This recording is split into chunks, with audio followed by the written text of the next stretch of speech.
பாப்பு, மனசுக்கு பிடிச்ச மாதிரி மனைவி, மனசுக்கு பிடிச்ச மாதிரி வேலை, மகாராணி மாதிரி மக, வாழ்க்கையே ஒரு மாதிரி நல்லா போயிட்டு இருக்குல்லடி. ஏய், நல்லா போயிட்டு இருக்குன்னு சொல்லும் போது ஞாபகம் வருது, நம்ம ஆபீஸ் மேட் விக்கி இருக்கான்ல. யார் அந்த பிளே பாய் அண்டர்ஸ்கோர் விக்கி? அவனா? அவன் தான். அவனுக்கு ரொம்ப முடி கொட்டுதாண்டி. ஐ, ஐயோ பாவம் பாப்பு, விதி யார விட்டுச்சு. ஆமாண்டி, அதுக்குதான் உன்கிட்ட ஏதாச்சும் ஹேர் க்ரோத் சீரம் இருக்கான்னு கேட்டான். எனக்கெல்லாம் என்ன பாப்பு தெரியும்.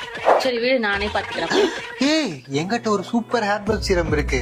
அதை சொல்றதுக்கு முன்னாடி அந்த விக்கிய நான் ஸ்கிரீன்ல காமிக்கிற மாதிரி ஒரு ஹெல்த்தியான லைஃப் ஸ்டைல் ஃபாலோ பண்ண சொல்லிட்டு பேர் அனாட்டமியோட ஹேர் க்ரோத் சீரமை யூஸ் பண்ண சொல்லு. இதுல ரோஸ்மெரி, ரைஸ் வாட்டர், ரெடன்சல்னு சொல்லி ஹேர் க்ரோத்துக்கு தேவையான எஃபெக்டிவான இன்கிரிடியன்ஸ் இருக்கு. சூப்பர் பாப்பு, இது அஃபோர்டபுளா? அஃபோர்டபுள் தாண்டி. நீ கணக்கு போட்டு பார்த்தீங்கன்னா ஒரு நாளைக்கு 15 ரூபா அப்படிங்கிற மாதிரி தான் செலவாகும். அப்புறம் பாப்பு, இந்த விக்கி நம்பர் எனக்கு அனுப்பேன். இனிமேல் என்ன பிரச்சனாலும் நானே டீல் பண்ணிக்கிறேன். ஓகேடி. இன்னைக்கு அடிக்கிற அடியில மூஞ்சி முகரையெல்லாம் பஞ்சர் ஆயிரும்.